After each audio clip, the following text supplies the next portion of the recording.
हरे कृष्णा।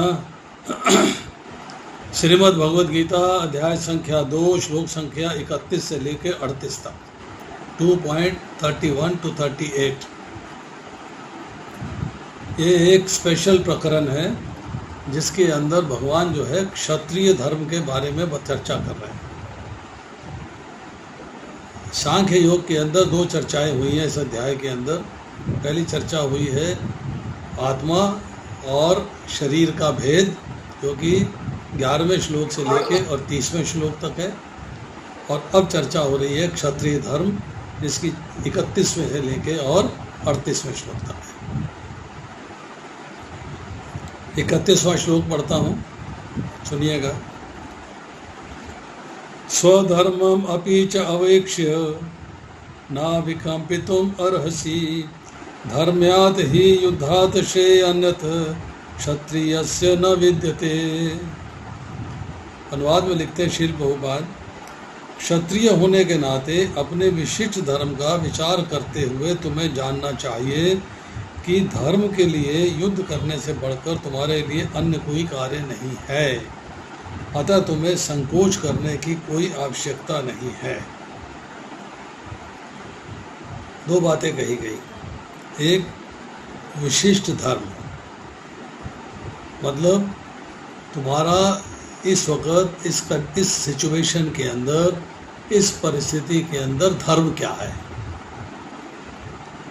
धर्म है prescribe duties का पालन करना।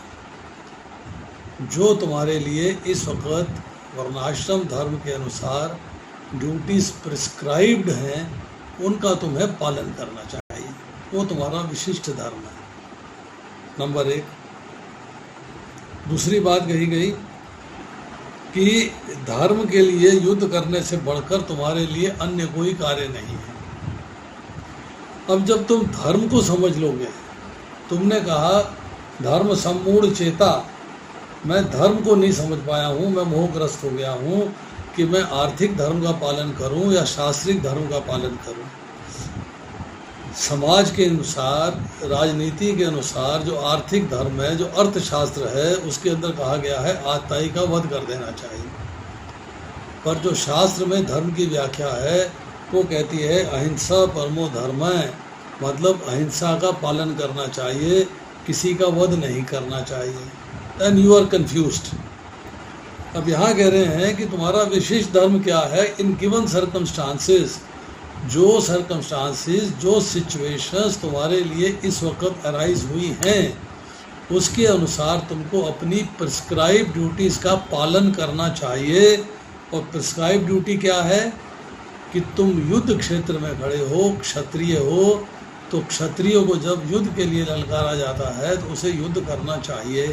तो तुम्हें युद्ध का धर्म निभाना चाहिए, तुम्हें इस वक्त युद्ध करना चाहिए। ये तुम्हारा इस वक्त स्पेशल धर्म है, जो वर्णाश्रम धर्म के अनुसार तुम्हारी प्रिस्क्राइब ड्यूटी है। अतः तुम्हें संकोच करने की आवश्यकता नहीं है। तुम्हें कोई डाउट नहीं होना चाहिए, कोई सोच विचार नहीं होना चाहिए, कोई संकोच नहीं होना चाहिए। मैं ये करूं या ना करूं, क्या उचित है, क्या अनुचित है, क्या करणीय है, क्या करणीय है, क्या सत्य है, क्या असत्य है, इस बात का इस वक्त विचार नहीं करो। विचार केवल एक ही करो कि you have to perform according to your prescribe duty. जो तुम्हारी ड्यूटी प्रिस्क्राइब्ड है उसके अनुसार कार्य करो। अब श्रील प्रभुपाद जो है इसके तात्पर्य में लिखते हैं, सामाजिक व्यवस्था के 4 वर्णों में द्वितीय वर्ण उत्तम शासन के लिए है और क्षत्रिय कहलाता है। क्षत का अर्थ होता है चोट खाया हुआ। क्षत विक्षत शब्द इस्तेमाल करते हैं, क्षत विक्षत। क्षत का मतलब है चोट खाया हुआ, चोट लगी है इसलिए शरीर विक्षत हो गया है। जो क्षति से रक्षा करता है वो क्षत्रिय है, मतलब जो चोट से रक्षा करता है, जो डैमेज से रक्षा करता है वो क्षत्रिय कहलाता है। त्रायते अर्थात रक्षा प्रदान करना। क्षत्रियों को वन में आखेट करने का प्रशिक्षण दिया जाता है क्षत्रिय जंगल में जाके शेर को ललकारता है और उससे आमने सामने अपनी तलवार से लड़ता था। शेर की मृत्यु होने पर राजसी ढंग से अंत्येष्टि की जाती थी। आज भी जयपुर रियासत के क्षत्रिय राजा इस प्रथा का पालन करते हैं। क्षत्रियों को विशेष रूप से ललकारने तथा मारने की शिक्षा दी जाती है, क्योंकि कभी कभी धार्मिक हिंसा अनिवार्य होती है युद्ध के अंदर। बेसिकली उनका ट्रेनिंग है, जैसे ब्राह्मण का ट्रेनिंग है मंत्रोच्चारण करना, यज्ञ कराना, दान देना, दान लेना, ये ब्राह्मण इसके लिए ट्रेन किया जाता है, विप्र को ट्रेन किया जाता है। इस तरह क्षत्रिय को ट्रेन किया जाता है। इसलिए क्षत्रिय को सीधे संन्यास आश्रम ग्रहण करने का विधान नहीं है। राजनीति में हिंसा कूटनीतिक चाल हो सकती है, किंतु ये कभी भी कारण या सिद्धांत नहीं रहा। धार्मिक संहिताओं में उल्लेख मिलता है।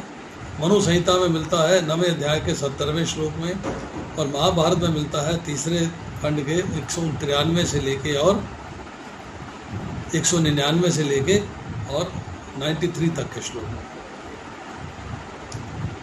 अहावेशु मिथ्यो अन्योय जिंगासंतो महेक्षता युद्धमाना परम शक्त्या स्वर्ग यान्ते परान्मुखा यज्ञेषु पशवो ब्रह्मणा अन्यते सततम द्विजे संस्कृता किल मंत्रस्य तेऽपि स्वर्गम अपवनम्। युद्ध में विरोधी ऋषि राजा के साथ संघर्ष करते हुए मरने वाले राजा या क्षत्रिय को मृत्यु के अनुसार उच्च लोक की प्राप्ति होती है, जिनकी प्राप्ति यज्ञाग्नि में मारे गए पशुओं को होती है। अतः धर्म के लिए युद्ध भूमि में वध करना तथा याज्ञिक अग्नि के लिए पशुओं का वध करना हिंसा कार्य नहीं माना जाता। अब कहें कि यज्ञ के अंदर पशुओं का वध क्यों किया जाए? उसका एक कारण है। जो वेदों के अंदर विधान दिया गया है उसको अंडरस्टैंड करना चाहिए। वो अंडरस्टैंडिंग ये है कि जो पुरोहित होता है, जो उस वक़्त जो है यज्ञ कराता है, वो यज्ञ के अंदर जो बूढ़े पशु होते हैं उनका होम करते हैं, ना कि यंग का। जब बूढ़े पशु का होम करते हैं तो यज्ञ में जो मंत्रोच्चारण होता है उसके बाद वो पशु को जो है नवीन शरीर प्राप्त होता है और वो यंग शरीर होके दोबारा से प्रकट होते हैं, क्योंकि इसमें निहित धर्म के कारण प्रत्येक व्यक्ति को लाभ पहुंचता है।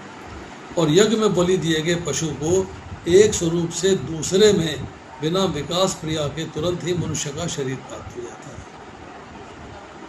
बिना विकास प्रक्रिया के, मतलब एक से दूसरी योनि, फिर तीसरी योनि, फिर चौथी योनि, फिर 5वीं योनि ना होके बीच में योनियों का क्रम जो है समाप्त हो जाता है। यज्ञ में जब जो है किसी बूढ़े पशु का होम किया जाता है तो उसको तुरंत मनुष्य शरीर प्राप्त हो जाता है। इसी तरह युद्ध भूमि में मारे गए क्षत्रिय यज्ञ संपन्न करने वाले ब्राह्मणों को प्राप्त होने वाले स्वर्ग लोक में जाते हैं। तो क्षत्रियों के लिए तुम कह रहे हो कि नरक लोक में जाएंगे, नरक में जाएंगे, पाप होगा, स्त्रियां दूषित हो जाएंगी, वर्ण संकर संतान उत्पन्न होगी, अधर्म का कार्य होगा। तो यहाँ ये धर्म का कार्य है, इसमें पाप नहीं होने वाला है और स्वर्ग लोक की प्राप्ति होगी। अब एक इम्पॉर्टेंट पॉइंट आता है परपट में, we should try to understand it.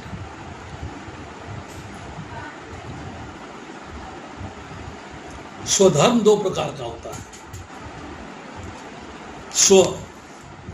स्व मीन्स स्वयं, स्वयं मीन्स सेल्फ। स्वयं मतलब आत्मा। स्वयं जो है, आत्मा जो है परमात्मा का अंश है और शरीर के साथ उसने अपने आप को जोड़ दिया है। मतलब भौतिक प्रकृति के संसर्ग में आके भौतिक संसार, भौतिक प्रकृति के कंट्रोल में आ गया है। बट उसका कर्तव्य है वर्णाश्रम धर्म। 4 वर्णों के अलग अलग धर्म हैं, उनका पालन करना चाहिए। अर्जुन के लिए जो क्षत्रिय के लिए किया गया स्वधर्म है, ये उसका कर्तव्य कर्म है, उसकी ड्यूटी है। He has to perform his duty. Duty क्या है? युद्ध से विमुख ना होना, युद्ध करना। अर्जुन के मन में क्या फील है कि युद्ध के सम्मुख हो जाऊंगा, युद्ध करूंगा तो पाप कार्य हो जाएगा, ये बुरा कार्य है, अच्छा कार्य नहीं है। अगर मैं युद्ध से किनारा कर लेता हूँ, युद्ध से पलायन कर लेता हूँ, युद्ध छोड़ के चला जाता हूँ, मुझे मुझ पर कंपैशन आ रहा है, करुणा जागृत हो रही है, मैं युद्ध से चला जाता हूँ, युद्ध नहीं करता हूँ, तो अच्छा कार्य होगा, ये अच्छाई होगी। बट कृष्ण क्या कहते हैं कि क्षत्रिय के लिए क्षत्रिय धर्म का पालन करना आवश्यक है, तो युद्ध करना अच्छाई है और युद्ध छोड़ के चले जाना बुराई है। तो तुम्हारा कर्तव्य है युद्ध से विमुख नहीं होना, अर्थात तुम्हें युद्ध करना चाहिए। अब प्रभुपाद लिखते हैं इसके बाद, जब तक मनुष्य मुक्त नहीं हो जाता तब तक मुक्ति प्राप्त करने के लिए धर्म के अनुसार शरीर विशेष के कर्तव्य करने होते हैं। जीव का अल्टीमेट लक्ष्य है मुक्ति। मुक्ति मीन्स भौतिक संसार को त्याग कर भगवान के धाम में पहुंच जाना। इस पोषण ऑफ मटेरियल नेचर को छोड़ के आपको पोषण ऑफ स्पिरिचुअल नेचर में चले जाना है, अर्थात भगवान के धाम में चले जाना है।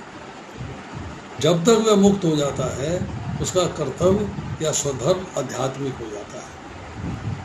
अब आपका स्वयं का धर्म क्या है? भगवान के धाम जाने का प्रयास करना। You have to practice Krishna consciousness so that you can get release of this material world. आप भगवान के धाम पहुँचे, और वो देहात्म बुद्धि में नहीं रहता। अब वो जो है आत्मा और शरीर के भेद को समझता है, और आत्मा को समझता है कि भगवान का अंश है और अल्टीमेट सुख की प्राप्ति भगवान के धाम में ही है। ये हम आगे जाके दूसरे अध्याय के 51वें श्लोक में करेंगे। कर्मजं बुद्धि युक्ता ही फलम त्यक्त्वा मनीषिणः जन्म बंध विनिर्मुक्ता पदं गच्छन्ति अनामयम्। हम भगवान के धाम में जाके कार्य करेंगे। तब तक ब्राह्मणों तथा क्षत्रियों के लिए स्वधर्म पालन अनिवार्य होता है। तब तक मतलब जब तक देहात्म बुद्धि है तब तक ब्राह्मणों तथा क्षत्रियों के लिए स्वधर्म का पालन अनिवार्य होता है। स्वधर्म का विधान भगवान द्वारा होता है, जिसका स्पष्टीकरण चतुर्थ अध्याय में किया जाएगा। शारीरिक स्तर पर स्वधर्म को वर्णाश्रम धर्म अथवा आध्यात्मिक बोध का प्रथम सोपान कहते हैं। वर्णाश्रम धर्म, वर्ण और आश्रम के अनुसार धर्म का पालन करना। 4 वर्ण हैं, 4 आश्रम हैं। ब्रह्मचर्य 4 वर्ण। कौन कौन से वर्ण हैं? सबसे पहला कौन सा है? कौन बताएगा? 4 वर्णों के बारे में कौन बताएगा?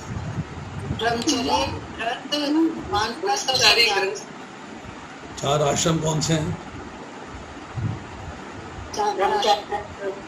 ब्राह्मण, क्षत्रिय, वैश्य, शूद्र। ना, ब्राह्मण, क्षत्रिय, वैश्य और शूद्र, ये तो 4 वर्ण हैं। और आश्रम है ब्रह्मचर्य, गृहस्थ, वानप्रस्थ और संन्यास। तो यहाँ पर चर्चा आ रही है कि वर्णाश्रम धर्म तथा आध्यात्मिक बोध का प्रथम सोपान कहते हैं, पहली सीढ़ी है ये। इसके बाद वर्णाश्रम धर्म अर्थात प्राप्त शरीर के विशिष्ट गुणों पर आधारित स्वधर्म की अवस्था से मानवीय सभ्यता का शुभारंभ होता है। वर्णाश्रम धर्म के अनुसार किसी कार्य क्षेत्र में स्वधर्म का निर्वाह करने से जीवन के उच्चतर पद को प्राप्त किया जा सकता है। Means you have to follow the principles of varnashrama dharma. अब आती है श्लोक संख्या 32। चलिए 31वें श्लोक में एक चर्चा और कर लेते हैं। पहले अध्याय के 31वें श्लोक में अर्जुन ने कहा कि युद्ध करने में मुझे कल्याण नहीं दिखता, और भगवान जो है दूसरे अध्याय के 31वें श्लोक में कहते हैं कि क्षत्रिय के लिए धर्म युद्ध से बढ़कर कल्याण का और कोई साधन नहीं है। तो पहले अध्याय के अंदर जो प्रश्न उठे हैं उसका उत्तर जो है यहाँ पर दूसरे अध्याय में मिल रहा है। अब आती है श्लोक संख्या 32। यच्छया च उपनम स्वर्गद्वारम अपावृतम सुखिन क्षत्रियः पार्थ लभन्ते युद्धम ईदृशम। हे पार्थ, वे क्षत्रिय सुखी हैं जिन्हें ऐसे युद्ध के अवसर अपने आप प्राप्त होते हैं जिससे उनके लिए स्वर्ग लोक के द्वार खुल जाते हैं। क्षत्रिय सुखी हैं मीन्स युद्ध में आए हो, अपने आप युद्ध का अवसर प्राप्त हुआ है, तुमने युद्ध नहीं करना चाहा है, और आपके लिए युद्ध के अंत में अगर मान लो मृत्यु प्राप्त होती है तो स्वर्ग लोक का द्वार खुला हुआ है। विश्व के परम गुरु भगवान कृष्ण अर्जुन की इस प्रवृत्ति की भर्त्सना करते हैं जब वह कहता है उसे इस युद्ध में कुछ भी तो लाभ नहीं दिख रहा, इससे नरक में शाश्वत वास करना होगा। अर्जुन द्वारा ऐसे वक्तव्य केवल अज्ञान जन्य थे, इग्नोरेंस की वजह से। वह अपने स्वधर्म के आचरण में अहिंसक बनना चाह रहा था, किंतु एक क्षत्रिय के लिए युद्ध भूमि में स्थित होकर इस प्रकार अहिंसक बनना मूर्खों का दर्शन है। युद्ध भूमि में अहिंसक नहीं बनना चाहिए, युद्ध भूमि में जो कार्य करने आए हो उस कार्य की पूर्ति करनी चाहिए। पराशर स्मृति में व्यासदेव के पिता पराशर ने कहा है, क्षत्रियो ही प्रजा रक्षण शस्त्र पानी प्रदंडयन निर्जत्य परसजाति क्षितिम धर्मेन पालयेत। क्षत्रिय का धर्म है वह सभी कलेशों से नागरिकों की रक्षा करे, इसलिए उसे शांति तथा व्यवस्था बनाने के लिए हिंसा करनी पड़ती है। क्षत्रिय के अगर क्षत्रिय होने के नाते देखा जाए, गुण अलग हैं जो हमें भगवद गीता के 18वें अध्याय में मिलते हैं, वो चर्चा अलग है। क्षत्रिय की ड्यूटीज़ क्या हैं? ड्यूटीज़ राज्य का रक्षण करना, सीमाओं का रक्षण करना, गोधन का रक्षण करना, प्रजा का रक्षण करना, राज्य को सुव्यवस्थित रूप से चलाना, धन का प्रॉपर इंतजाम करना और प्रजा को भक्ति के मार्ग पे लगाना, ये क्षत्रिय की जिम्मेदारियां हैं। अब यहाँ कहा जा रहा है, अतः उसे क्षत्रिय शत्रु राजाओं के सैनिकों को जीतकर धर्मपूर्वक संसार पर राज्य करना चाहिए। यदि सभी पक्षों पर विचार करें तो अर्जुन को युद्ध से विमुख होने का कोई कारण नहीं था। यदि वह शत्रुओं को जीतता है तो राज्य भोग करेगा, यदि वह युद्ध भूमि में मरता है तो स्वर्ग हो जाएगा। इसके द्वार उसके लिए खुले हैं, दोनों ही इस तरह युद्ध करने से लाभ होगा। पृथ्वी का राज्य भोगेगा, एक कंडीशन, मृत हो जाती है तो स्वर्ग के द्वार खुले हैं, दूसरी कंडीशन। अब आती श्लोक संख्या 33। अथ चेत त्वम इमं धर्म्यम संग्रामं करिष्यसि ततः स्वधर्मं कीर्तिं च हित्वा पापम अपाप्यसि। किंतु यदि तुम युद्ध करने के स्वधर्म को संपन्न नहीं करते तो तुम्हें निश्चित रूप से अपने कर्तव्य की उपेक्षा करने का पाप लगेगा और तुम योद्धा के रूप में अपना यश खो दोगे। इम्पोर्टेंट बात है, कर्तव्य की उपेक्षा करने से पाप का लगना, क्योंकि युद्ध तुम्हारा स्वधर्म है, तुम्हें उसका पालन करना चाहिए। और दूसरी बात है कि योद्धा के रूप में जो तुम्हारा यश है, गांडीवधारी अर्जुन, उसने बड़े बड़े दैत्यों का संहार किया, असुरों से विजय प्राप्त करी, वो युद्ध भूमि छोड़ के जा रहा है, पलायन कर रहा है, इसका मतलब है तुम्हारा यश जो है वो दिन ब दिन समाप्त हो जाएगा। यहाँ तात्पर्य में लिखते हैं शील प्रभुपाद, अर्जुन विख्यात योद्धा था जिसने शिव आदि अनेक देवताओं से युद्ध करके यश अर्जित किया था। शिकारी के वेश में शिवजी से युद्ध करके तथा उन्हें हराकर अर्जुन ने उन्हें प्रसन्न किया था और वर के रूप में पाशुपतास्त्र प्राप्त किया था। सभी लोग जानते थे कि वे एक महान योद्धा है। स्वयं द्रोणाचार्य ने उसे आशीष दिया था और एक विशेष शस्त्र प्रदान किया था जिससे वह अपने गुरु का भी वध कर सकता था। इस प्रकार वह अपने धर्मपिता स्वर्ग के राजा इंद्र समेत अनेक अधिकारियों से अनेक युद्धों के प्रमाण पत्र प्राप्त कर चुका था। किंतु यदि वह इस समय युद्ध का परित्याग करता है तो वह न केवल क्षत्रिय धर्म की उपेक्षा का दोषी होगा अपितु उसके यश की भी हानि होगी। वह नरक जाने के लिए अपना मार्ग तैयार कर लेगा। दूसरे शब्दों में यह युद्ध करने से नहीं अपितु युद्ध का पलायन करने से नरक का भागी बनेगा। तो इम्पोर्टेंट पॉइंट क्या है कि स्वधर्म का पालन करना चाहिए, वर्णाश्रम धर्म का पालन करना चाहिए। अगर उस धर्म का पालन नहीं करते हो उस सिचुएशन में जैसे कि अर्जुन के पास थी अभी, तो वो जो है नरक में जाने के के लिए तैयारी कर रहा है, he is ready to go there। अब जो बात आ रही है, सुख की बात आ रही है, क्षत्रिय सुखी है, धर्म का पालन होना चाहिए, इसका मतलब ये है कि कर्तव्य पालन का सुख तुमको प्राप्त होना चाहिए, संसारिक भोगों से बढ़कर नहीं। मतलब कर्तव्य पालन जो है दैट इज इम्पॉर्टेंट, संसारिक भोग are inferior, they are unimportant. अगर तुम ये कार्य करते हो तो तुम्हें स्वर्ग की प्राप्ति होगी। अब युद्ध न करने से हानि क्या होने वाली है कि जितनी श्रेष्ठता से जो यश है उतनी ही कीर्ति और अपयश और उतनी ही अकीर्ति भी स्थायी हो जाएगी, परमानेंट तुम्हारा जो है यश खत्म हो जाएगा, तुम्हारी बदनामी परमानेंट हो जाएगी, वो टेम्पोरेरी नहीं रहेगी। अब आती है श्लोक संख्या 34। अकीर्तिम च अपि भूतानि कथिष्यन्ति ते अव्ययाम संभावितस्य च अकीर्ति मरणात् अतिरिच्यते। लोग सदैव तुम्हारे अपयश का वर्णन करेंगे और सम्मानित व्यक्ति के लिए अपयश तो मृत्यु से भी बढ़कर है। सम्मानित व्यक्ति के लिए, जिसका समाज में सम्मान है, उसके लिए अगर अपयश की स्थिति आती है तो मृत्यु से भी बढ़कर है वो। और जब तुमने युद्ध से पलायन कर लिया तो तुम्हारा जो अपयश होगा उसका लोग बार बार वर्णन करेंगे, देखो जी अर्जुन ऐसा था, देखो जी युद्ध से भाग गया, देखो जी युद्ध से पलायन कर गया, देखो जी डर गया, ऐसी बातें होंगी। इस अपयश की तरफ मत जाओ, यश अर्जित करो। तात्पर्य में लिखते हैं, अब अर्जुन के मित्र तथा गुरु के रूप में भगवान कृष्ण अर्जुन को युद्ध से विमुख न होने का अंतिम निर्णय देते हैं। वे कहते हैं, अर्जुन तुम यदि युद्ध प्रारंभ होने से पूर्व ही युद्ध भूमि छोड़ देते हो तो लोग तुम्हें कायर कहेंगे। यदि तुम सोचते हो कि लोग गाली देते रहें किंतु तुम युद्ध भूमि से भागकर अपनी जान बचा लोगे तो मेरी सलाह है कि तुम्हें युद्ध में मर जाना ही श्रेयस्कर है। तुम जैसे सम्मानित व्यक्ति के लिए अपकीर्ति मृत्यु से भी बुरी है, अतः तुम्हें प्राण भय से भागना नहीं चाहिए, युद्ध में मर जाना ही श्रेयस्कर होगा। इससे तुम मेरी मित्रता का दुरुपयोग करने तथा समाज में अपनी प्रतिष्ठा खोने के अपयश से बच जाओगे। अतः अर्जुन के लिए भगवान का अंतिम निर्णय था कि वे संग्राम से पलायन न करें अपितु युद्ध में मरे।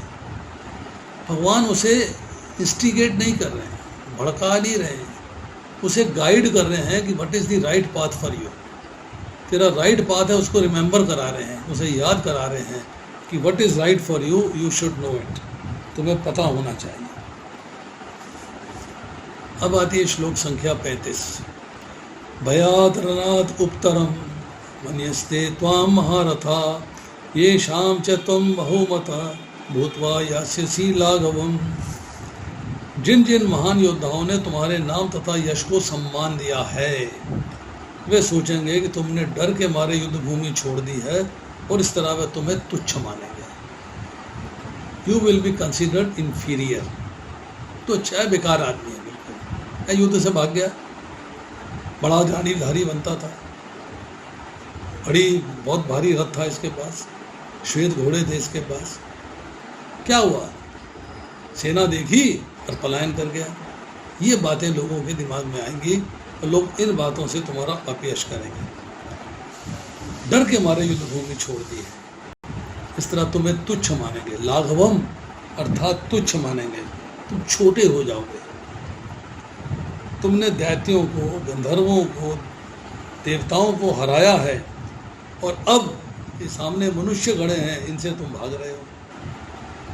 अर्जुन के मन में मोह जागृत हुआ है, परिवार के प्रति मोह जागृत हुआ, तब भागना चाहता है। तो लोग तो इस बात को नहीं जानते ना, लोग तो ये जानते हैं कि युद्ध छोड़ के भाग गया है, तो उसी बात की चर्चा करेंगे, उसी बात को डिस्कस करेंगे। अब रूपा लिखते हैं, भगवान कृष्ण अर्जुन को अपना निर्णय सुना रहे हैं। तुम यह मत सोचो कि दुर्योधन, कर्ण तथा अन्य समसामयिक महारथी ये सोचेंगे कि तुमने अपने भाइयों तथा पितामह पर दया करके युद्ध भूमि छोड़ दी है।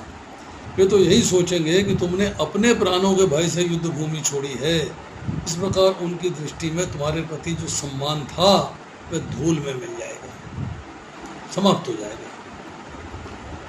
श्लोक संख्या 36। अवाच्यवादान च बहून् वदिष्यन्ति तब अहिता निंदता तब सामर्थ्यम तथा दुखतरम तु किमम।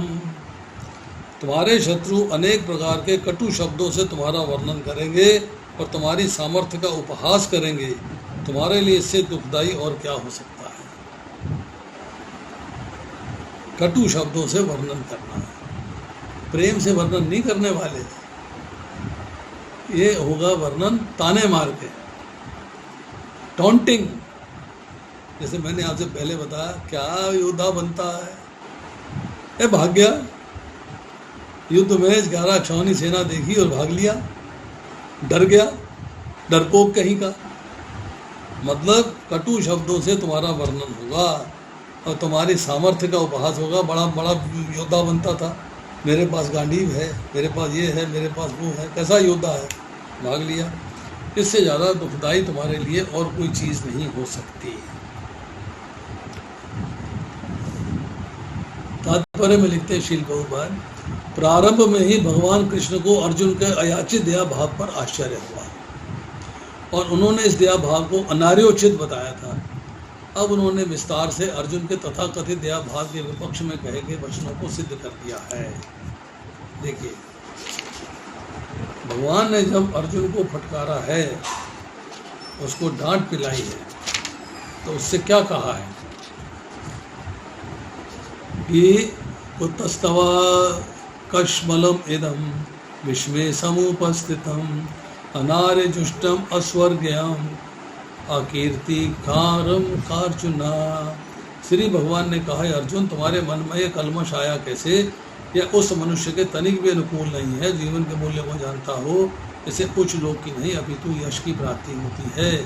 अकीर्ति शब्द इस्तेमाल हुआ है आप यश के लिए, अस्वर्गम इस्तेमाल हुआ है उच्च लोगों को ना ले जाने वाले के लिए, और अनार्य शब्द हुआ है जो लोग जीवन के मूल्य को नहीं समझते। तो ये बात जो है भगवान पहले डिस्कस कर चुके हैं और अब उसी बात को फिर रिपीट कर रहे हैं। श्लोक संख्या 37। हता वा प्राप्यसि स्वर्गम जित्वा वा भोक्षसे महीम तस्मात् उत्तिष्ठ कौन्तेय युद्धाय कृत निश्चय। हे कुंती पुत्र, तुम यदि युद्ध में मारे जाओगे तो स्वर्ग प्राप्त करोगे। एक क्लियर कट डिसीजन दे दिया कि ये होने वाला है, ऐसे हो जाएगा। होगा नहीं ये बात अलग है, अर्जुन को विजय प्राप्त करनी ये बात अलग है, परंतु अर्जुन के मन को भांपते हुए भगवान ने कहा अगर मान लो तू मर भी गया तो स्वर्ग की प्राप्ति होगी और जीत जाएगा तो पृथ्वी के साम्राज्य का भोग करेगा। अतः दृढ़ संकल्प करके खड़े हो जाओ, युद्ध करो। उत्तिष्ठ भारता, ये दूसरे अध्याय के तीसरे श्लोक में भी शब्द इस्तेमाल हुआ है, चौथे अध्याय के 42वें श्लोक में शब्द इस्तेमाल हुआ है और 11वें अध्याय के 33वें श्लोक में भी शब्द इस्तेमाल हुआ है। उत्तिष्ठ, उठो, दृढ़ संकल्प से युद्ध करो। इसके परपट में प्रभुपाद लिखते हैं, यद्यपि अर्जुन के पक्ष में विजय निश्चित न थी, फिर भी उसे युद्ध करना था, क्योंकि युद्ध में मारा भी गया तो वह स्वर्ग लोक को जाएगा। नुकसान नहीं है, उधर भी फायदा है, इधर भी फायदा है। एक तरफ स्वर्ग लोक है, एक तरफ पृथ्वी का साम्राज्य है। तो why are you worrying? What is the cause of worry? क्यों क्यों क्यों चिंता करते हो? उठो और दृढ़ संकल्प करके, बिल्कुल टफ होके, पक्की धारणा के साथ, पक्के विश्वास के साथ, पक्की श्रद्धा के साथ युद्ध करो। अब 38वां श्लोक है, सुख दुख है समय कृत्वा लाभ लाभो जया जयो तद युद्धाय युज्यस्व नव एवं पापम अपापिसी। तुम सुख या दुख, हानि या लाभ, जय या पराजय का विचार किए बिना युद्ध के लिए युद्ध करो। ऐसा करने पर तुम्हें पाप नहीं लगेगा।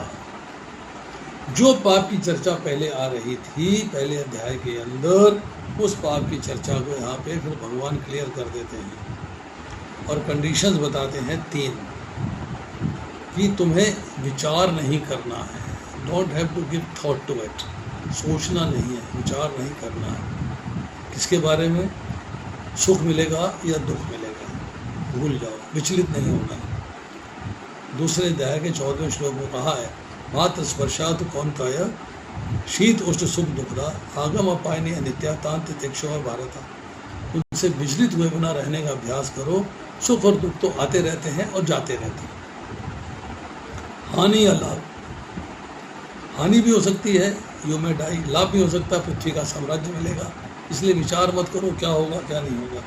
विजय या पराजय, विजय प्राप्त करोगे तो पृथ्वी का साम्राज्य भोगोगे, पराजय प्राप्त होगी तो मृत्यु प्राप्त होगी, तो स्वर्गलोक के द्वार खुले हुए हैं।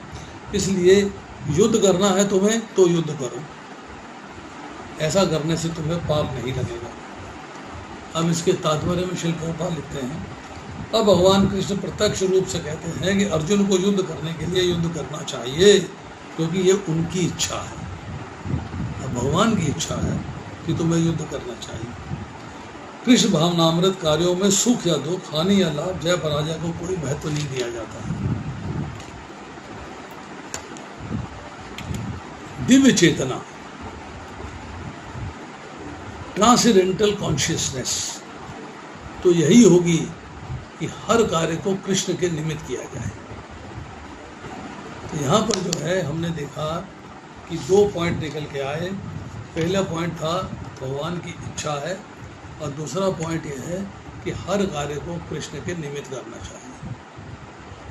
अतः भौतिक कार्यों का कोई बंधन या फल नहीं होता। अगर वो कृष्ण के लिए किए जाते हैं तो भौतिक कार्य जो है वो आध्यात्मिक बन जाते हैं, दे बिकम आध्यात्मिक।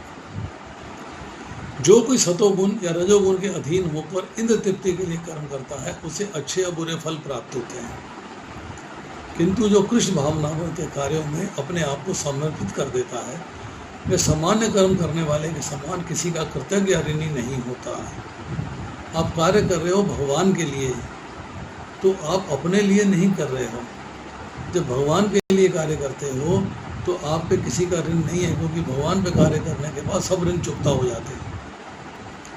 भागवत में कहा गया है, देव ऋषि भूता तृप्तन्मा पित्राणाम च किंकरो नायमणि त्वजराजन सर्वात्मना ये शरणम शरण्य गतो मुकुंद परिहत्य कर्तम। जिसने अन्य समस्त कार्यों का त्याग कर मुकुंद श्री कृष्ण की शरण ग्रहण कर ली है, तो न तो किसी का ऋणी है न किसी का कर्तव्य।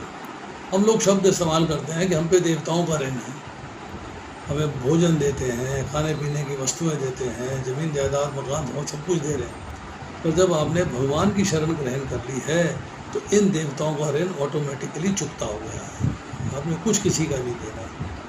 कृष्ण की पूजा करी, जैसे कि पेड़ के जड़ में पानी डालने से पेड़ के सब पत्तों को जल मिल जाता है, मुख से खाना खाते हैं उदर में पहुंचता है तो सारे शरीर के अंगों को मिल जाता है।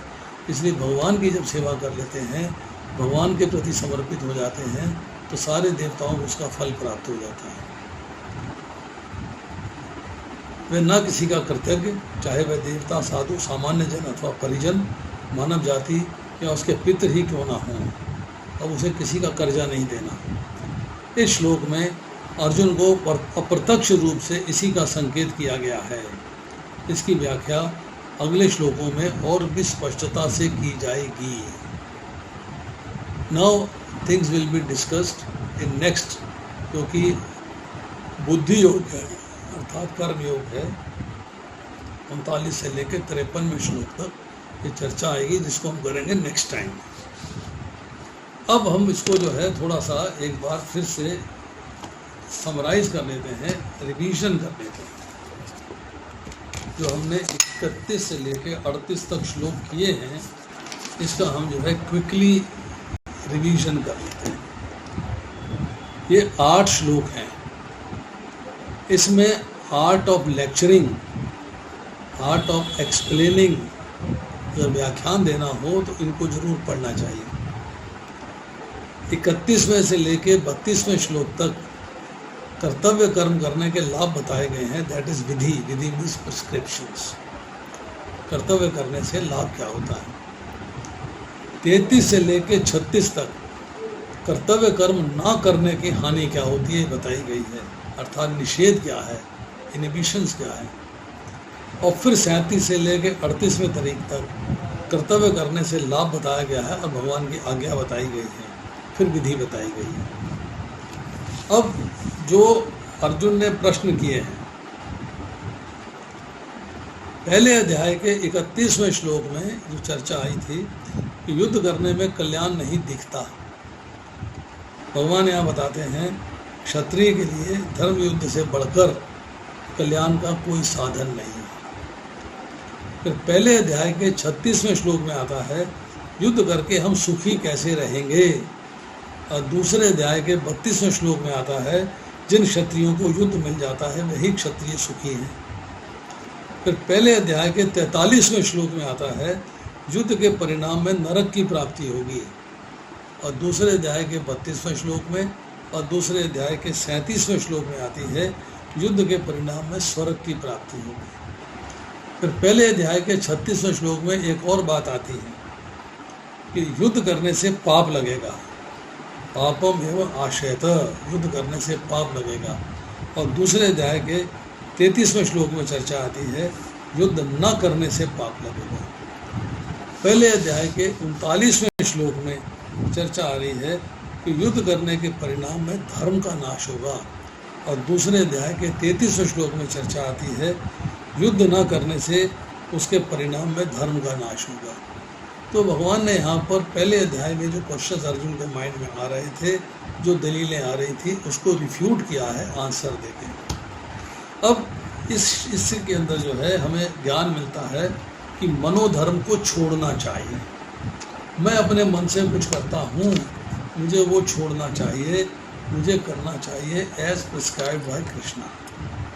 और कृष्ण जो प्रिस्क्राइब कर रहे हैं वो कई बार मेरी समझ में नहीं आता है, मुझे ज्ञान नहीं प्राप्त हो पाता है आउट ऑफ इग्नोरेंस, तो मुझे वो ज्ञान की प्राप्ति चाहिए अपने गुरु के माध्यम से। गुरु विल एक्सप्लेन मी, शिक्षा गुरु एंड दीक्षा गुरु, वो मेरे को एक्सप्लेन कर देंगे। दूसरे अध्याय के 5वें श्लोक में अर्जुन ने कहा भिक्षा मांगना श्रेयस्कर है, और दूसरे अध्याय के 38वें श्लोक में भगवान ने युद्ध करने की आज्ञा दी है, भिक्षा मांगने की आज्ञा नहीं दी, युद्ध करना चाहिए।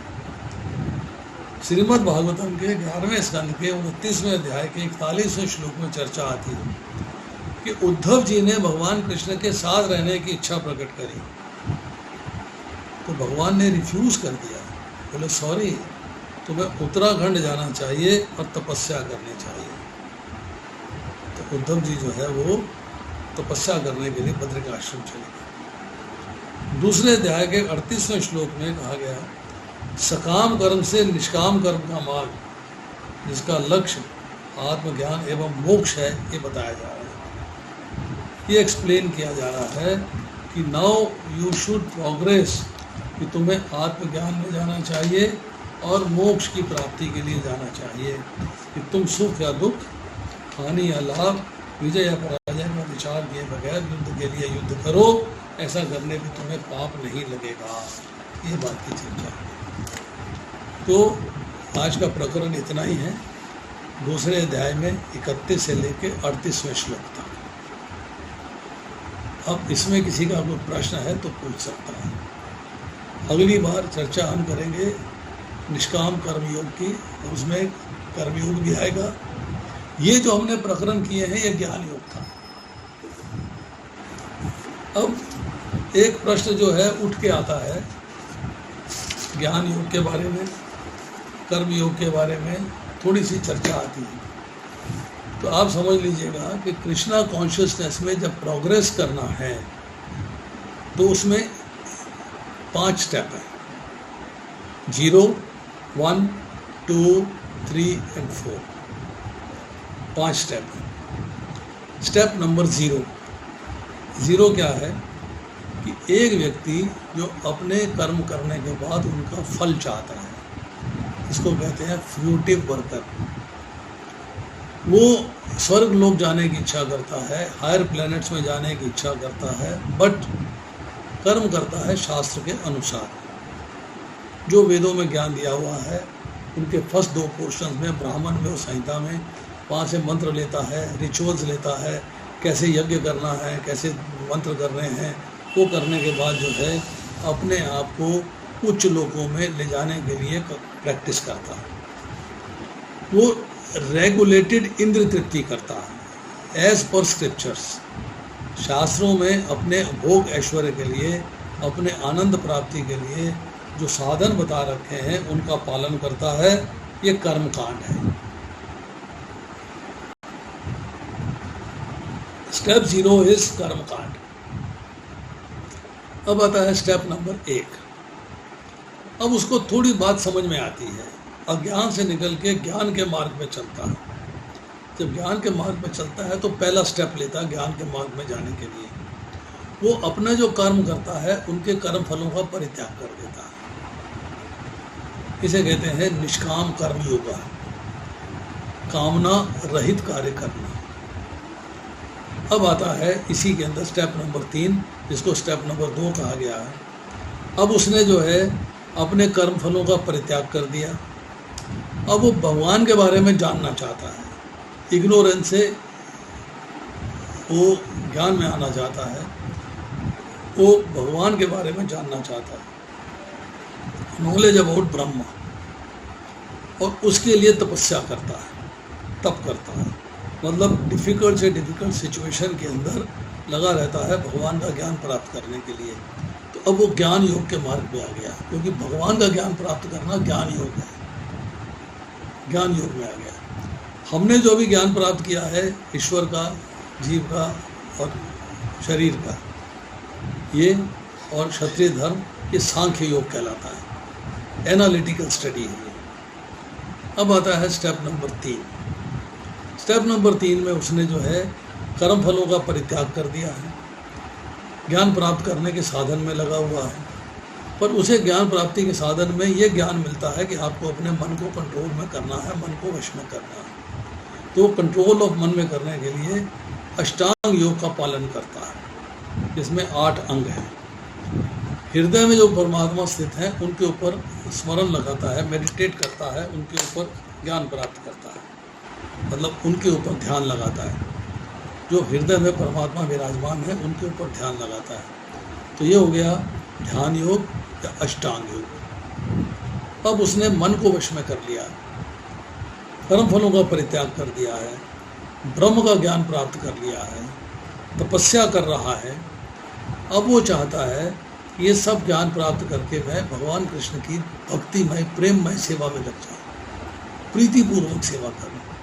तो जब वो भगवान की प्रीतिपूर्वक सेवा में लगता है with all these things with him, जैसे कि कर्म फलों का परित्याग, ब्रह्म का ज्ञान, मन का वश में करना, मन को वश में करते हुए और जो हृदय में परमात्मा बैठे हुए हैं उन पर ध्यान लगाना, तपस्या करनी।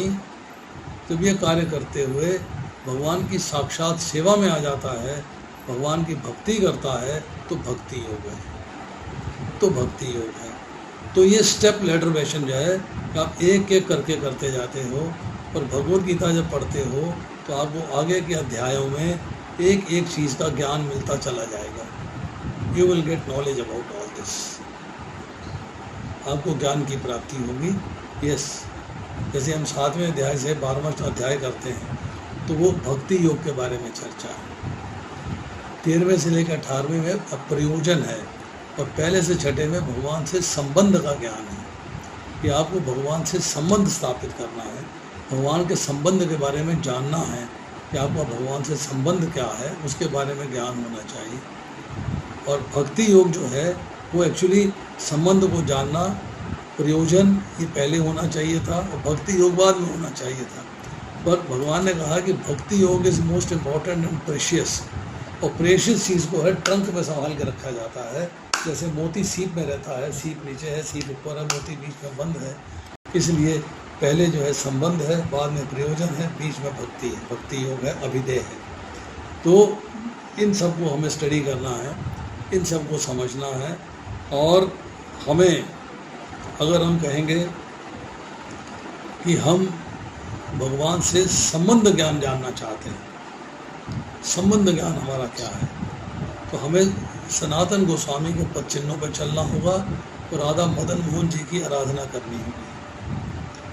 हमें अगर चाहिए भक्ति कैसे करनी है, संबंध को कैसे निभाना है, तब हमें रूप गोस्वामी का ध्यान करना होगा और राधा गोविंद देव जी की भक्ति करनी होगी। और अगर हमें जो है करना है प्रयोजन जानना है, 13वें से लेकर 18वें अध्याय को समझना है, तो रघुनाथ दास गोस्वामी की सेवा करनी होगी और राधा गोपीनाथ जी को जानना होगा, उनकी डीटी की वर्शिप करनी होगी। ये सब चीज़ें जो हैं आपको ध्यानपूर्वक करनी है, ध्यानपूर्वक सोचनी है, ध्यानपूर्वक समझनी है, ध्यानपूर्वक उनको फॉलो करना है।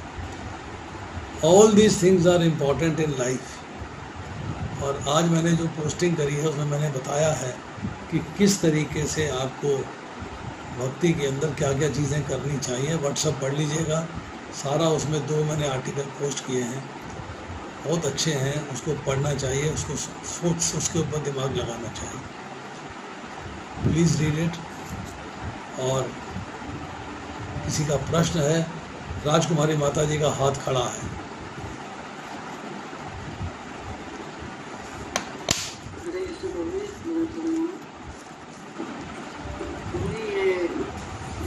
स्वधर्म के बारे में था, जब तक देहा बुद्धि है तब तक ब्राह्मणों तथा क्षत्रियों के लिए स्वधर्म पालन करना अनिवार्य होता है। इसका थोड़ा सुधारिए करिए।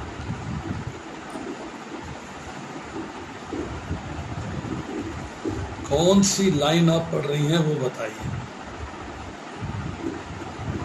31वें श्लोक की दूसरा पैराग्राफ, स्वधर्म 2 प्रकार का होता है। जब तक देहात्म बुद्धि है तब तक ब्राह्मणों तथा क्षत्रियों के लिए स्वधर्म का पालन अनिवार्य होता है। देहात्म बुद्धि का मतलब है अभी तक आप जो है आत्मा और शरीर के भेद को नहीं समझ पाए।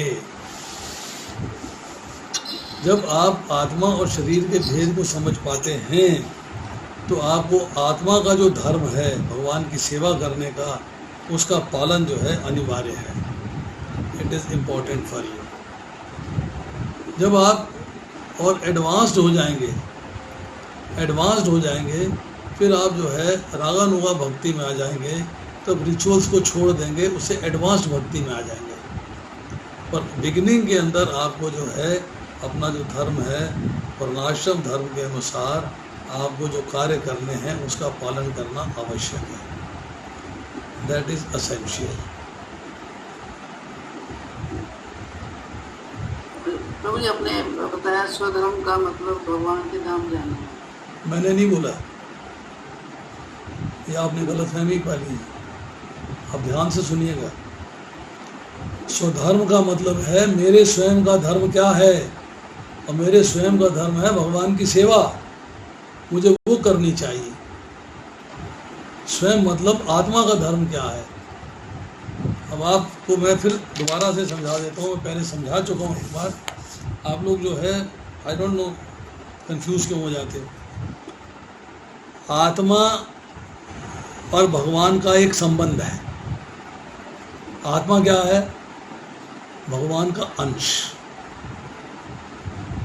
ममैव अंश जीवलोके जीवभूते सनातनः।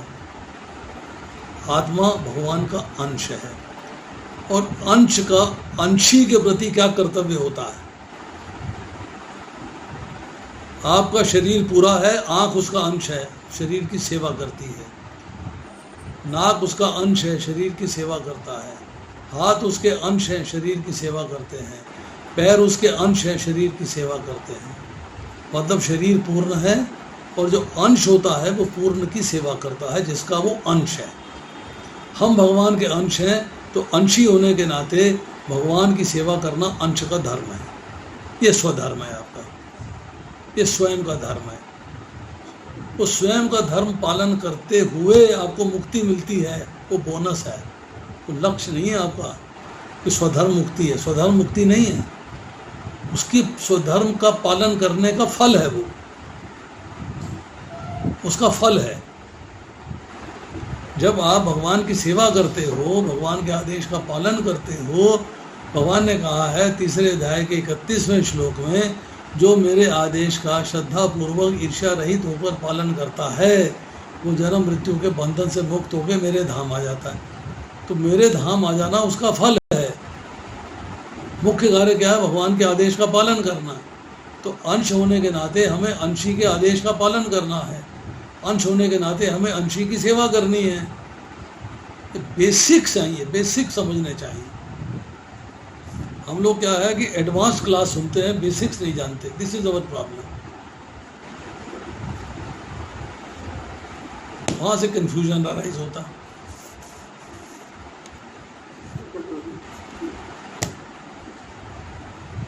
ये आपसे किसने बताया कि स्वधर्म का अर्थ होता है मुक्ति?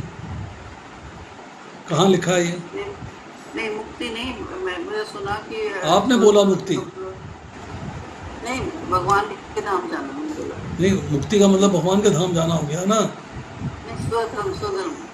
तो आपने किससे सुना? सुनाने में जैसे आप राशन बोल रहे थे तो मैंने नहीं बोला, मैंने बिल्कुल नहीं बोला। मैंने जो बोला है आपको दोबारा रिपीट कर दिया। देखिए इसमें लिखा हुआ है कि जब तक मनुष्य मुक्त नहीं हो जाता, मुक्त होने का मतलब है मन, बुद्धि, अहंकार और आपके कर्मों के फल सब समाप्त हो जाएं, तब आप मुक्त होते हो। उसके बिना मुक्त नहीं होते। नंबर 1। नंबर 2, तब तक मुक्ति प्राप्त करने के लिए धर्म के विशेष धर्म के कर्तव्य करने होते हैं। मीन्स मुक्ति प्राप्त करने के लिए आपको ड्यूटीज परफॉर्म करनी है, वो कर्तव्य करने हैं। परपट में एक एक लाइन बिल्कुल क्लियर है और मैं तो हर लाइन डिस्कस करता हूँ।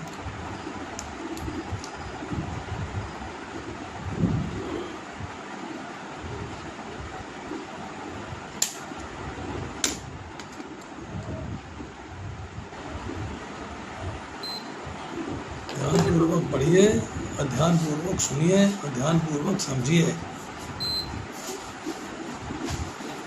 चलिए संदीप शर्मा जी, आप पूछिए क्या पूछना चाहते हैं। हरे कृष्णा प्रभु जी।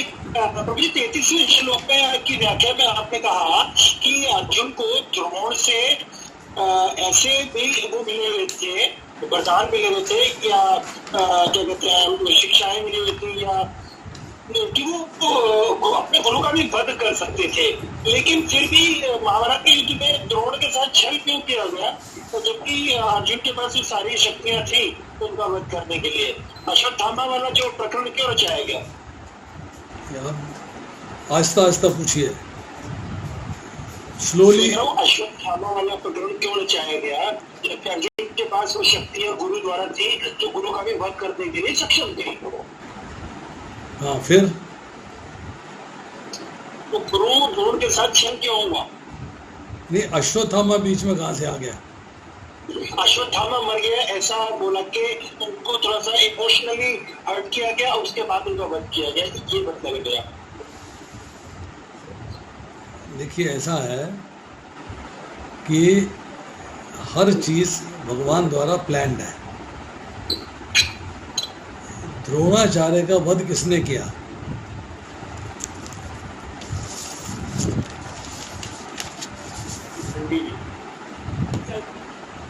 आपने महाभारत नहीं पढ़ी ना, इसलिए नहीं पता। सुनिए, नहीं सुनिए, सुन लीजिए, बात क्लियर हो जाएगी। जब अर्जुन ने कहा कि मैं एक क्षण में युद्ध समाप्त कर सकता हूं, तो भगवान अर्जुन से कहते भैया एक क्षण लो, युद्ध समाप्त कर दो, काहे टेंशन पालते हो, युद्ध समाप्त करो। तुम्हारे पास पशुपतास्त्र है, एक क्षण में युद्ध समाप्त हो सकता है, तो भाई शुड वी कैरी फॉरवर्ड, इसको आगे क्यों बढ़ाएं? बट कुछ प्लानिंग्स हैं, कुछ ऐसे कार्य हो चुके हैं, उन कार्यों को सिस्टमेटिकली करना जरूरी है। जो अंबा का प्रकरण आया है, अंबा के प्रकरण में भीष्म पितामह का वध जो है होना है अंबा के द्वारा।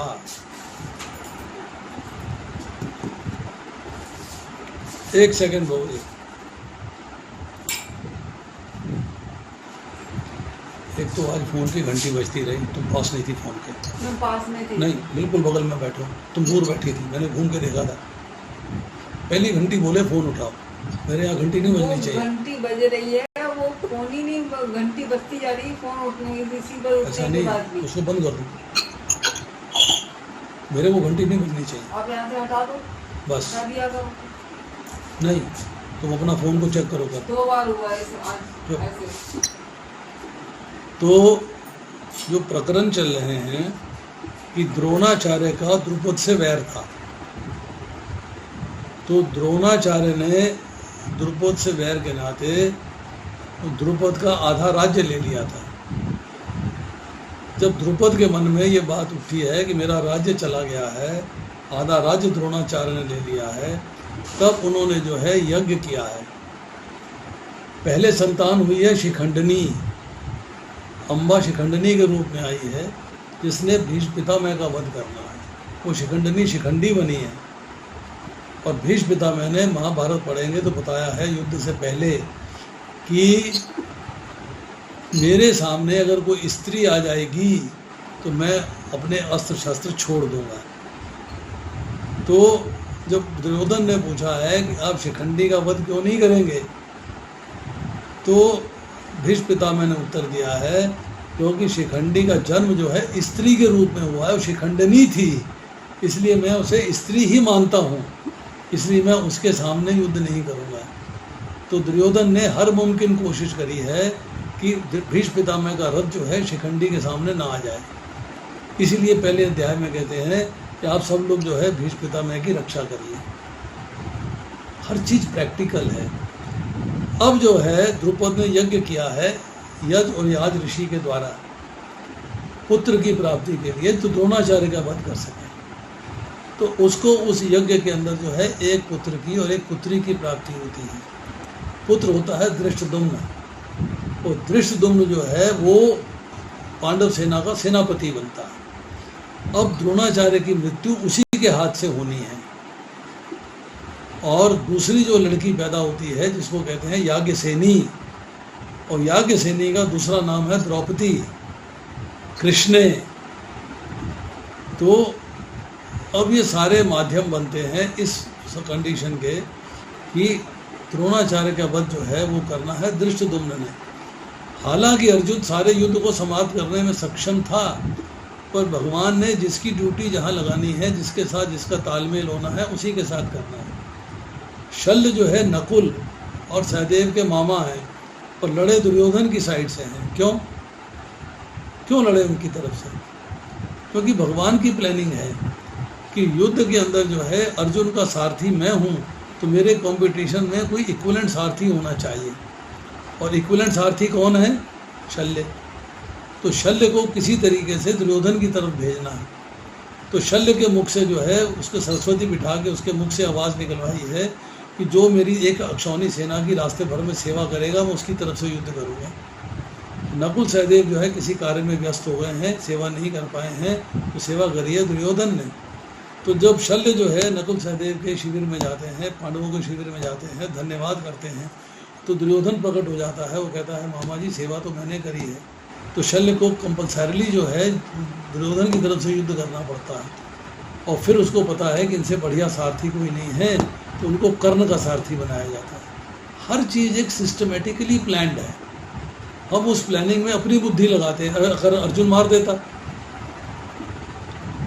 अर्जुन के हाथ से मरवाना होता तो भगवान सारा कौटुंबिक मोह जागृत ही ना करते, भगवद गीता का उपदेश ही ना होता। शुरू अर्जुन मारे, खत्म करे, बात खत्म हुई। तो महारानी कुंती ने कह, पर भीम ने प्रण किया है कि मैं 100 के 100 पुत्रों का वध करूंगा, तो अर्जुन कैसे मार सकता था? तो प्रण की वैल्यू रखनी, उसकी भी वैल्यू रखनी। तो हर बात जो है उसमें शिक्षा मिलती है वचनों की।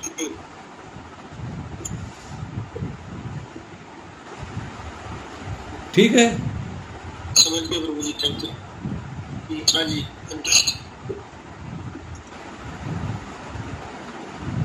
राजकुमारी जी आपका हाथ खड़ा अभी तक, कोई प्रश्न है? और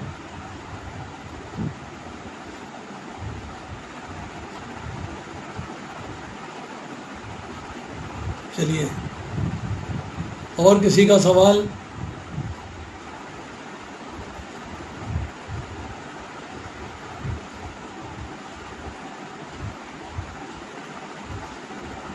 कोई अपने हरे कृष्णा।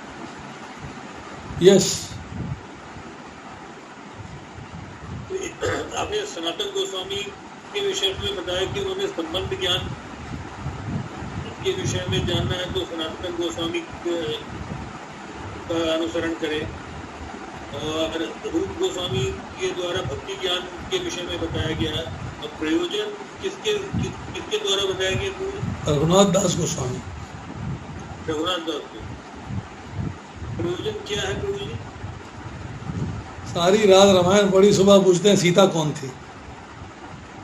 प्रयोजन का अर्थ ये है भगवान के साथ मेरा क्या संबंध है और संबंध कैसे निभाना है, उसको जानने का प्रयोजन क्या है, पर्पस क्या है। What is the purpose? Why should I know my relationship with Krishna? क्यों मैं संबंध को निभाऊं? What is the purpose for that? वो प्रयोजन कहलाता है। ठीक है।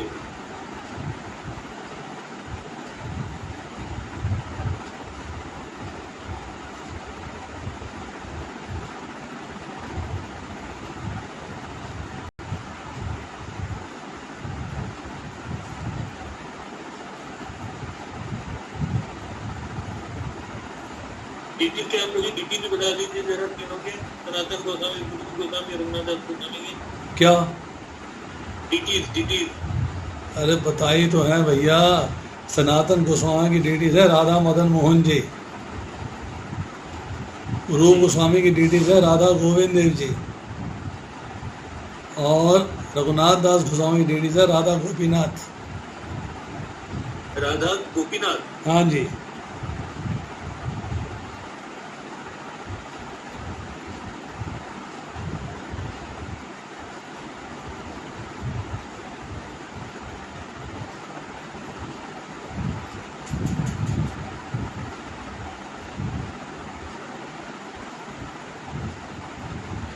चलिए समाप्त करें फिर, किसी का प्रश्न नहीं है कोई?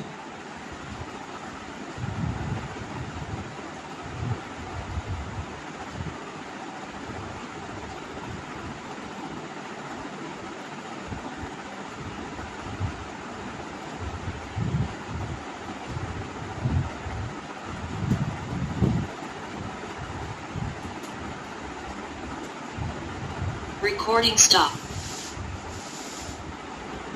सुनते